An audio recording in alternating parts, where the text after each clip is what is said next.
Hey guys, Kaz here, and today I'm going to be talking about all of the books I got in October. So October was my birthday, so most of these are birthday presents.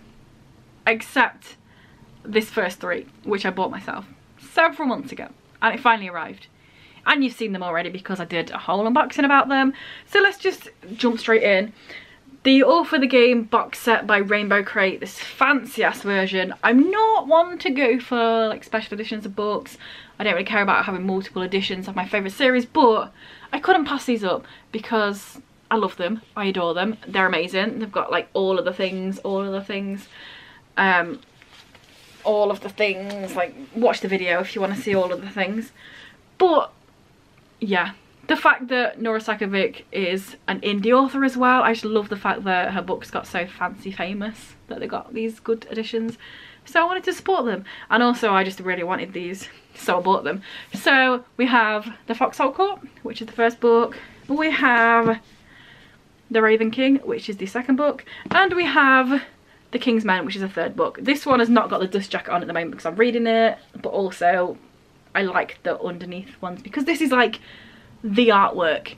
As you know, All for the Game series, this is the artwork. Like, it's not official, but also it's official because everybody knows this artist. But yeah, these are ones that I bought for myself. I also love the fact that they come in October because then it was kind of like a birthday present to myself, even though I bought them several months ago. But yeah, I love them. And now into all the birthday stuff. So this first book is not really a book. Like, I've not put it on my TBR at all because it's not really a book, but it is a book, so I'm going to show you because it's kind of a book, but it's not a book. This is Journal 29. It's an interactive book game. So all of the pages, let me get up here, have like a thing and then a QR code. A thing, QR code, thing, QR code. And you have to figure out the puzzle and then go on the QR code, type in that puzzle, and then if it's right you get a key that you have to use to solve the next puzzle. And it's just going to be really fun and frustrating and amazing. I'm really looking forward to this. I feel like it's going to take a while, but I just love the fact that this exists. And there's 3 of these at the moment, but my sister got me the first one and I'm very much looking forward to diving into this and trying to figure out what the shit's going on. So it says on the back that at the end, to solve the riddles you will need to think out of the box, write, draw, search, fold pages, combine and more. So like all the stuff, you just have to look at it and try and figure out what the shit is going on, and I feel like that's going to be really fun. Another book that is a book, but I'm kind of like not really looking at it as a book, but it is a book, is this one. So my friend got me this one, Should I Stay or Should I Go? An 87 other serious answers to questions in songs by James Ball. So basically this book is loads of song titles or like things in songs like Should I Stay or Should I Go? And then it's like answering that, and I just think it's really interesting. I feel like this is something I'm going to just dip into and read a little bit at a time. But like, what is love? The song, what is love, baby, don't hurt me. And then it's like telling you information of like what love is. It's just like really interesting. Do you know the way to San Jose? Will this be the day that you die? And then it talks about dying. I will survive, but for how long? And I just think it's going to be really fun. There's another one like towards the end, Who Let the Dogs Out, and then it's talking about dog breeds and stuff. And it's also really cool because the friend that got me this I met because we both photographed concerts, so it's very fitting that it's about music but also a book because she knows that I like reading. So love it. She also at the same time got me this little Donald Duck. It goes the same colours, so I just think that's really cute. His lives over here with my my banana duck. Focus on the banana, not me. He lives with him. So yeah, I feel like this is going to be really fun just to like dip in and out of. Next up I have The Sunshine Court by Nora Sakavic. This is the 4th book in All for the Game. It says it's part of the series, but also it follows different characters that are in that series. Alright. But it follows them in a different part of this exy place. It's just, I'm scared. I hope it's going to be lovely and amazing and great and like harrowing. But yeah, I'm kind of scared because it's been so long that this book series has existed as a trilogy, and now there's another one, and I think this is going to be a trilogy as well. Don't quote me on that, but I feel like I've seen that around, that this is going to be a trilogy as well. So I'm apprehensive but also extremely excited to read this, and hopefully it's exactly what I need and it's in the world and it fits and all of that. Next up I have Icebreaker by A.L. Graziadi, and this is about ice hockey. Is that right? Well, it says hockey. It doesn't say the word ice. I think I might be making up the ice bit. But it might be ice. It just says hockey. I'll shut up. But yeah, it's sports, contemporary, romance, all the things that I enjoy. Rivals to being the #1 in the hockey team, going up to the fancy teams, who's the #1, rivals, but also, you know what I mean, romance as well.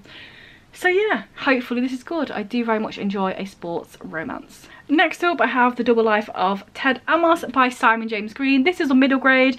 It's about Ted, whose parents split up, and then obviously he has 2 lives to live now, going to a new school, and he wants to reinvent himself to be the cool kid instead of the little dweeb that all Simon James Green characters are. But I'm sure there's going to be mishaps and mischief and silly nonsense going on, and I'm very much looking forward to this because I always love Simon James Green. He's just writes really fun, silly, great books. So I know this is going to be good. Next up we have The Wicked and the Divine, Volume 6, Imperial Phase Part 2. And this one, oh my days, I've been wanting this book for so long. So I started collecting all the other ones. I had all of them, 7, 8 and 9. But this one just was not cheap. I like to buy second-hand comics because they're expensive and they don't take very long to read. So I like to go on Sci-Fi to find some, I like to go on eBay, I like to go on Amazon Market, I like to go on World of Books. But this one, just this volume, for some reason, they were just like, no, it's expensive. But then I got it for my birthday. So I've already read this, I'll talk about it in my wrap-up. But it means I can finally finish the series because the one before this I really enjoyed. There was like all of this series, there was stuff that kicked off at the end and I was like, what is going on? And now I find out what's going on and even more stuff's kicked off, so yes. Next up I have In the Lives of Puppets by TJ Klune. Am I in focus? I am now. This is a standalone and it's more sci-fi than his other books because it's about robots. I don't really know much. I read the back a while ago.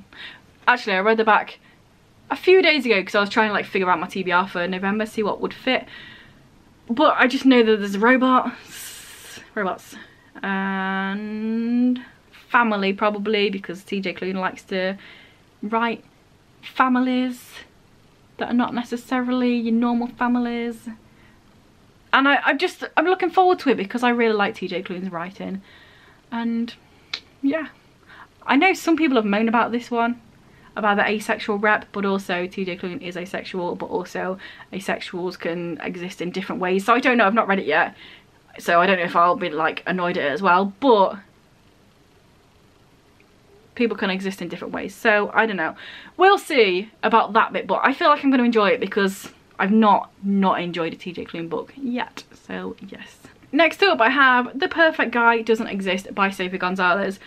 Sophie Gonzalez is an author that I really enjoy. All of her books that I've read, I've really enjoyed them. So, just like me, I never know when stuff's coming out. And then I saw that this existed. I was like, no way, she has a new book out. I didn't even know she was writing one, never mind that it's already out.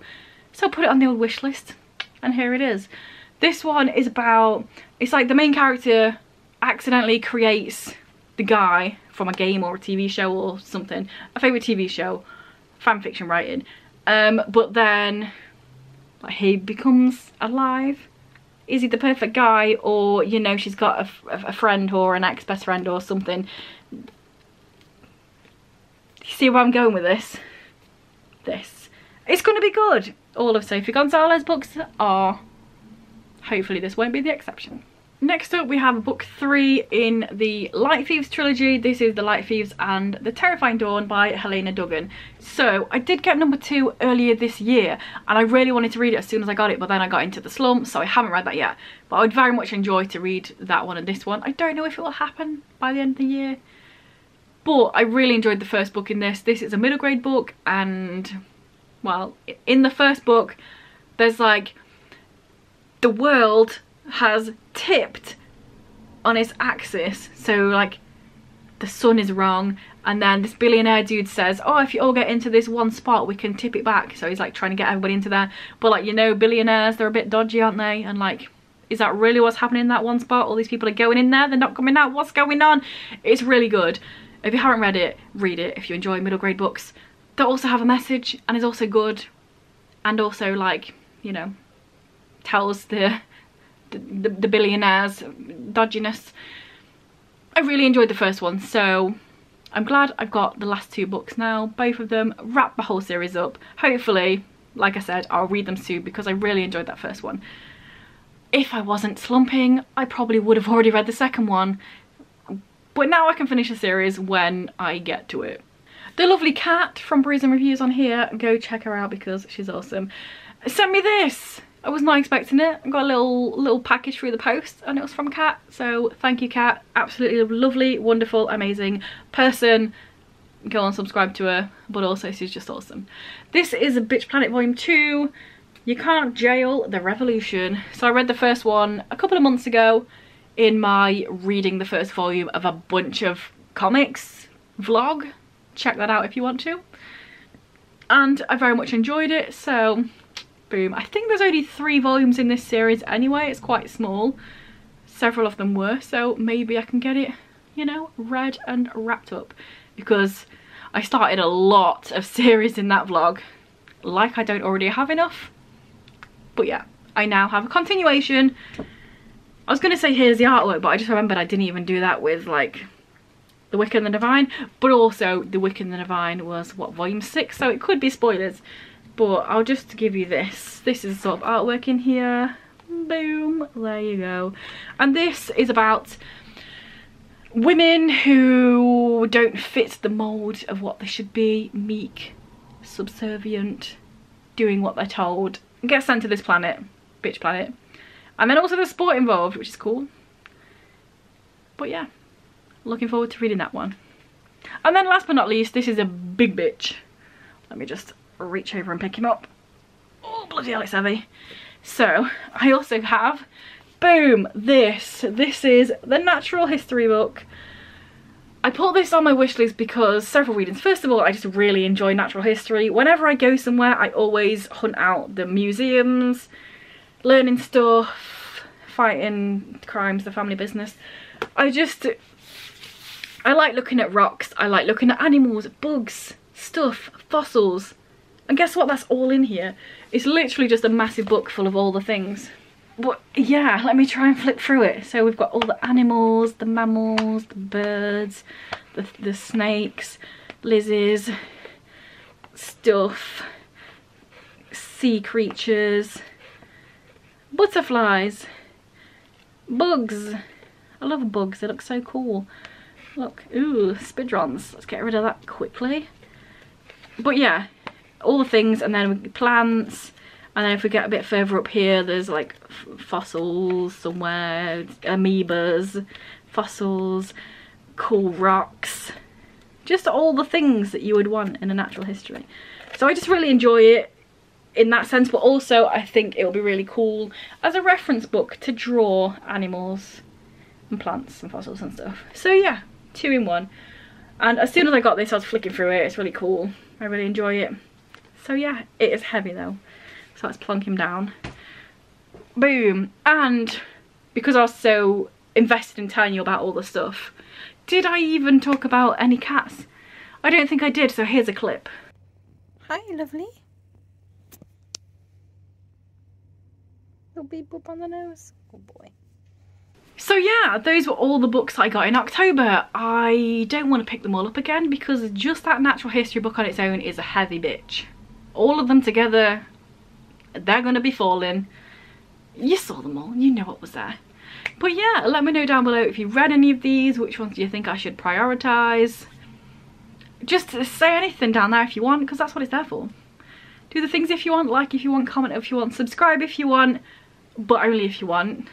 And yes, I will see you in a few days with another video.